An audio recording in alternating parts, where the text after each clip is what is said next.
Hi guys, this is Mayank and welcome to my channel AI quick learning. Sorry यार, last video को मैं complete नहीं कर पाया था, इसलिए मुझे सेकंड वीडियो बनानी पड़ी। ये उसका एडवांस पार्ट है। फर्स्ट वीडियो में मैंने बताया था कि आप प्रॉम्प्ट इंजीनियरिंग या फिर चैट जीपीटी का यूज़ कैसे कर सकते हैं कोडिंग में, और उसका मैंने कुछ बिगनर लेवल भी बताया था। इस वीडियो में मैं तुमको बताऊंगा कि तुम उसको एडवांस लेवल पे कैसे यूज़ कर सकते हैं। वैसे इसको एडवांस लेवल बोलना भी गलत है, इसको हमें प्रोफेशनल लेवल बोलना चाहिए, क्योंकि मैं तुमको प्रॉम्प्ट इंजीनियरिंग के थ्रू बता रहा हूँ कि इसका प्रोफेशनल तरीके से यूज़ कैसे कर सकते हैं कोडिंग में।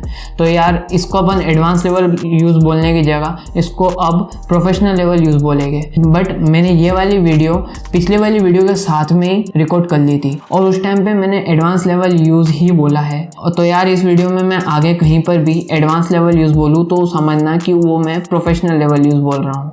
तो चलो इस वीडियो को शुरू करते हैं। शुरू करने से पहले मैं एक बात बोलना चाहता हूँ कि अगर आपने इसका फर्स्ट पार्ट नहीं देखा हो तो आप वो जरूर देख लीजिए, उसके बाद आप ये देखिएगा तो आपको थोड़ा अच्छे से समझ में आएगा।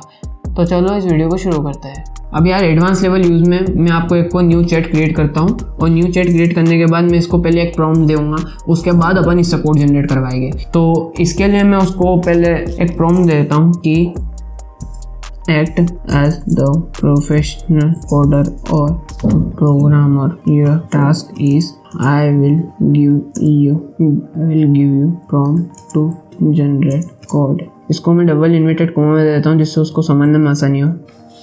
उसके बाद मैं कोमा लगा के बोलता हूँ your code should have less time complexity and space complexity. अब मैंने उसके साथ साथ उसको एक बात बोल दी कि your code should have less time complexity and space complexity, यानी कि उसकी टाइम कॉम्प्लेक्सिटी और स्पेस कॉम्प्लेक्सिटी भी कम होनी चाहिए। उसके बाद मैंने उसको और भी बात बोली कि also provide me detailed explanation of the code, और साथ ही साथ मैं उसको एक बात और बोल देता हूँ कि ट्रीट मी एज बिगिनर।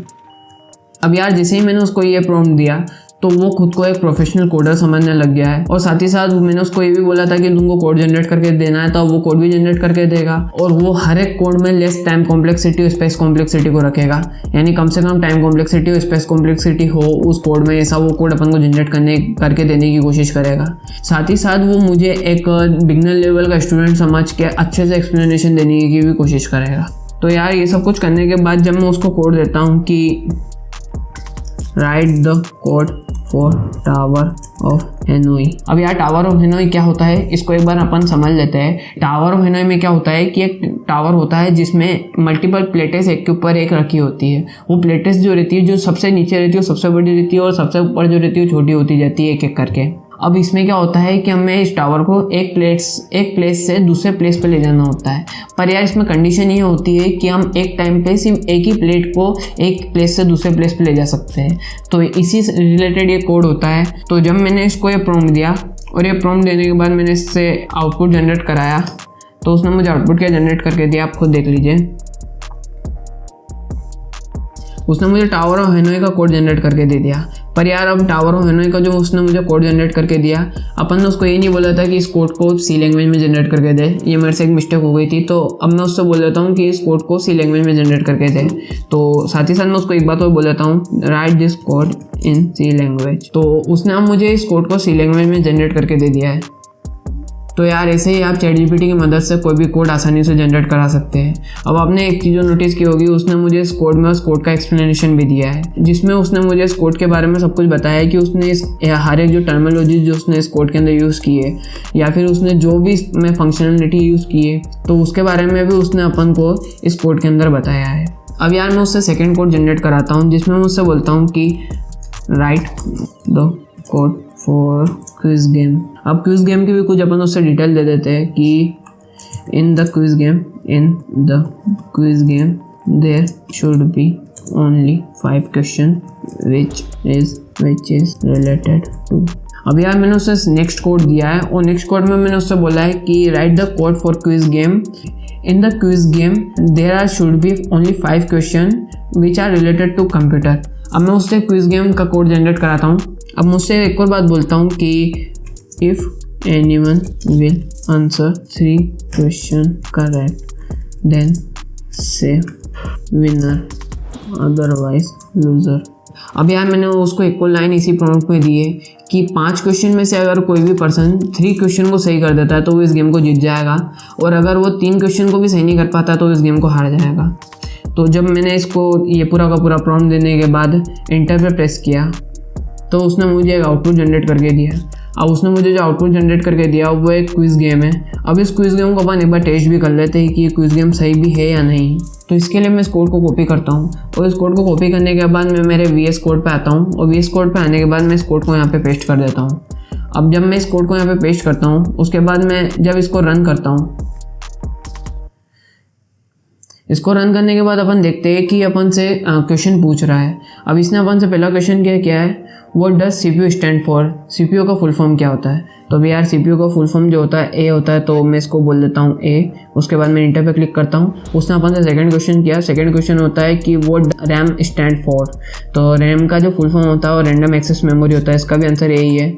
उसके बाद उसने अपन से तीसरा क्वेश्चन किया है कि which programming language is known as the mother of all languages, तो अपन इसमें C इंटर करेंगे। C इंटर करने के बाद उसने मुझसे फोर्थ क्वेश्चन किया कि what is an operating system, तो ऑपरेटिंग सिस्टम क्या है। ऑपरेटिंग सिस्टम जो है वो एक सॉफ्टवेयर होता है, तो इसके लिए अपन A पे क्लिक करेंगे। A इंटर करने के बाद जब अपन वापस इंटर करेंगे तो उसने अपन से फिफ्थ क्वेश्चन किया कि what is the binary system, तो बाइनरी सिस्टम क्या होता है, तो इसका ऑप्शन C सही है। तो उसने मुझे क्या आउटपुट जनरेट करके दिया, उसने मुझे बोला congratulation you are winner with 5 correct answer out of 5, यानी कि जो मेरे 5 ही क्वेश्चन थे 5 में से जो 5 ही सही हो गए, तो उसने मुझे आउटपुट जनरेट करके दिया है। अभी ऐसे ही आप क्विज़ गेम उससे जनरेट करा सकते हैं। इससे अपन वापस एक क्विज़ गेम करेंगे और इस बार अपन सारे के सारे गलत आउटपुट उसको देंगे। अब यार जब उसने मेरे से पहला क्वेश्चन किया है कि CPU का फुल फॉर्म क्या है, तो इसमें मैं उससे B दे देता हूँ इस बार। अब उसने मुझे सेकंड क्वेश्चन किया कि रैम का फुल फॉर्म क्या है, तो इस बार मैं इसको गलत ऑप्शन में इसमें इंटर कराता हूँ। उसने मुझे थर्ड क्वेश्चन किया कि जो अपने मदर लैंग्वेज है वो कौन सी है, तो इस बार इसमें मैं पाइथन यानी ऑप्शन ए को इंटर करा देता हूँ। उसके बाद जब उसने मुझसे फोर्थ क्वेश्चन किया, फोर्थ क्वेश्चन में उसने मुझे बोला कि ऑपरेटिंग सिस्टम का मतलब क्या होता है, तो इस बार मैं इसको फिर गलत ऑप्शन इंटर कराता हूँ, जो है कि मैं इसको बोल देता हूँ कि वो एक हार्डवेयर होता है। B ऑप्शन में इसमें इंटर करा देता हूँ। उसने मुझे फिफ्थ क्वेश्चन किया, और फिफ्थ क्वेश्चन करने के बाद जब मैंने उससे एक और इसमें भी गलत दिया, A मैंने इसको दे दिया, तो उसने मुझे क्या बोला कि sorry you are a loser with 0 correct answer out of 5, better luck next time. तो यार ऐसे अपन देख सकते हैं कि ChatGPT ने अपन को एक क्विज गेम जो अपन ने उससे बोला था जनरेट करने को, वो उसने बहुत अच्छे से और सही कोड उसका जनरेट करके दिया है। तो यार अब अपन अपने थर्ड एग्जांपल पे आते हैं, और थर्ड एग्जांपल में मैं उससे वेब डेवलपमेंट से रिलेटेड भी कुछ कोड जनरेट करा देता हूँ। तो इससे मैं बोलता हूँ कि write the code for login page in HTML and CSS। तो यार जब अपन लॉगिन पेज जो रहता है उसका कोड अपन HTML और CSS में ही जनरेट कराते हैं मैक्सिमम टाइम। तो मैं इसका जब ये प्रॉम्प्ट देने के बाद इसको इंटर करता हूँ तो उसने मुझे एक HTML और CSS में कोड जनरेट करके दिया है। अब अपन इस कोड को एक बार चेक कर लेते हैं कि ये कोड सही है कि नहीं है। तो इस कोड को मैं कॉपी करता हूँ, और इस कोड को कॉपी करने के बाद मैं एक और कंपाइलर ओपन कर लेता हूँ। मैं HTML कंपाइलर को सर्च करता हूँ न्यू टैब में। अब HTML कंपाइलर ओपन करने के बाद मैं जब इसमें उस कोड को पेस्ट करके रन करता हूँ तो यार आप देख सकते हो उसने मुझे एक लॉगिन पेज क्रिएट करके दे दिया है।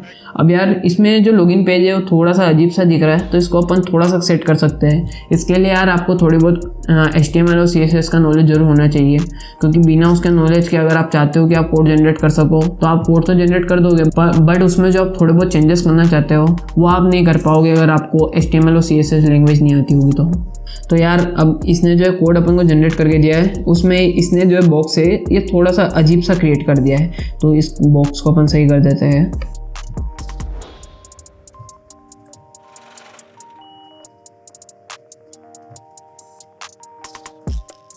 तो यार अब आप देख सकते हो कि इस कोड में मैंने थोड़े से चेंजेस करके ये जो लॉगिन पेज है इसको कितना सही बना दिया है। तो यार ऐसे ही आप ChatGPT की मदद से वेब डेवलपमेंट रिलेटेड जितने भी आपको फ्रंट एंड या बैक एंड बनाना हो वो भी आप कर सकते हो। वैसे मैं वेब डेवलपमेंट से रिलेटेड एक सेपरेट वीडियो बहुत जल्द बनाऊंगा जिसमें मैं आपको फ्रंट एंड कैसे बनाते हैं ChatGPT की मदद से, बैक एंड कैसे बनाते हैं और फ्रंट एंड को बैक एंड से कैसे कनेक्ट करते हैं, साथ ही साथ आप एप्लीकेशन कैसे बना सकते हो ChatGPT की मदद से। ये सारी वीडियोज़ इस चैनल के ऊपर बहुत जल्दी आएगी। तो यार अगर आप चाहते हो इन वीडियोस को देखना तो मेरे इस चैनल को जल्दी सब्सक्राइब जरूर कर लेना। तो यार अब इसके 4th क्वेश्चन पे आते हैं, जिसमें मैं आपको बताऊंगा कि आप चैट जीपीटी की मदद से जो भी डीए से रिलेटेड प्रॉब्लम रहती है उनको भी कैसे सॉल्व कर सकते हो। तो इसके लिए मैं एक डाटा स्ट्रक्चर का यूज़ करूँगा जिसका नाम है ट्री। तो ट्री रिलेटेड एक क्वेश्चन होता है जिसमें अपन ट्री के अंदर जितने भी नोड्स होते हैं वो कितने होते हैं ये अपन को पता करना रहता है। तो इसका अपन उससे कोड जनरेट कराते हैं। अब मैं उससे एक और कोड जनरेट कराता हूँ कि write the code for count numbers of nodes in binary tree. तो यार अब जब इसने मुझे पूरा का पूरा कोड जनरेट करके दिया, इसने मुझे इस कोड में बताया कि जो ट्री रहता है, ट्री के अंदर अब कितनी नंबर ऑफ नोड्स जो रहती है उसको अपन कैसे काउंट कर सकते हैं, उसका एक कोड उसने जनरेट करके दिया है। साथ ही साथ उसने मुझे एक छोटा सा एक्सप्लेनेशन भी इस कोड का उसने मुझे जनरेट करके दिया है। तो यार ऐसे ही आप चैट जीपीटी की मदद से कोई भी कोड जनरेट कर सकते हैं और अपनी कोडिंग स्किल को और अच्छा बना सकते हैं। अब यार वीडियो की स्टार्टिंग में मैंने आपको बोला था कि मैं आपको कुछ प्रॉम्प्ट इंजीनियरिंग से रिलेटेड टिप्स एंड ट्रिक्स भी बताऊंगा। अब इस प्रॉम्प्ट में मैंने जो टेक्निक का यूज़ किया है उसको बोलते हैं फॉर्मलाइजेशन। यह प्रॉम्प्ट इंजीनियरिंग की एक टेक्निक होती है। और इस टेक्निक में क्या होता है, सबसे पहले अपन एआई को एक रोल देते हैं। एक एआई को रोल देने के बाद उसको एक इंस्ट्रक्शन देते हैं। इंस्ट्रक्शन देने के बाद उसको कुछ एग्जाम्पल्स के थ्रू उस इंस्ट्रक्शन का और उस रोल का मतलब समझाते हैं कि हमको किस टाइप की चीज़ें उससे जनरेट करानी है। एग्जाम्पल देने के बाद उसको एक कॉन्टेक्स्ट देते हैं जिसमें हम उसको सारी जानकारी देते हैं कि हमको कौन सी लैंग्वेज यूज़ करना है, क्या क्या यूज़ करना है। उसके बाद हम उसको देते हैं क्वेश्चन। तो यार जो मैंने इसमें प्रॉम्प्ट दिया था तो मैंने वही आपको बताया। इसमें सबसे पहले मैंने उसको एक रोल असाइन कराया था कि act as a professional coder और अ प्रोग्रामर। तो मैंने उसको एक रोल असाइन करा दिया जिसमें चैट जीपीटी समझ गया कि हाँ भाई अब मैं एक प्रोफेशनल कोडर हूँ या फिर प्रोग्रामर हूँ, जिसमें मुझे प्रोग्रामिंग और कोडिंग का प्रॉपर नॉलेज है। उसके बाद मैंने उसको एक इंस्ट्रक्शन दिया। उसको मैंने जो इंस्ट्रक्शन दिया वो मैंने यूर टास्क करके दिया। उसके बाद मैंने उसको बोला कि I will give you prompt to generate code. ये मैंने एक इंस्ट्रक्शन उसको दे दिया। अब इंस्ट्रक्शन देने के बाद मैंने इसमें 3rd पॉइंट को स्किप किया है जो कि है एग्जाम्पल। अब अपन इसमें कुछ एग्जाम्पल नहीं दे सकते। अब इसके बाद मैंने फॉर्मलाइजेशन का 4th पॉइंट इसको दिया है कि your code should have less time complexity and space complexity. अब इसके बाद ये जो मैंने लाइन दी है कि treat me as a beginner, इसके बाद अगर मैं उससे कुछ क्वेश्चन करता, मैंने जो फॉर्मलाइजेशन है उसमें मैंने उससे क्वेश्चन बाद में पूछा है, यानी कि मैंने उससे नेक्स्ट प्रॉम्प्ट में क्वेश्चन पूछा है। आप चाहो तो उसी प्रॉम्प्ट में भी उससे क्वेश्चन कर सकते थे। यानी कहने का मतलब है कि जो मैंने लिखा है right the code for tower of Hanoi, इसको मैं इसके बाद भी पूछ सकता था। यानी कि ट्रीट मी एज बिगनर, इसके बाद भी मैं इस कोड को यहाँ पे पूछ सकता था, पर मैंने इसको अलग से दिया है क्योंकि मैं चाहता था कि आपको आसानी से और अच्छे से समझा सकूँ। तो यहीं पे यार फॉर्मलाइजेशन टेक्निक का यूज़ किया गया है। तो यार यहीं पे प्रोफेशनल लेवल यूज़ जो आप चैट जीपीटी या भी प्रॉम्प्ट इंजीनियरिंग का कोडिंग में करोगे वो ख़त्म होता है। तो अगर आपको ये मेरी वीडियो अच्छी लगी हो तो इस वीडियो को लाइक ज़रूर कर देना। और अगर आपने इससे पहले वाली वीडियो नहीं देखी हो तो आप लेफ्ट में जो आ रही है वीडियो उस पर क्लिक कर सकते हैं। और अगर आपको प्रॉम्प्ट इंजीनियरिंग के बारे में जानना है तो आप राइट वाली वीडियो पर क्लिक कर सकते हैं। और मेरे चैनल को सब्सक्राइब जरूर कर देना। मिलते हैं नेक्स्ट वीडियो में, तब तक के लिए ऑल द बेस्ट।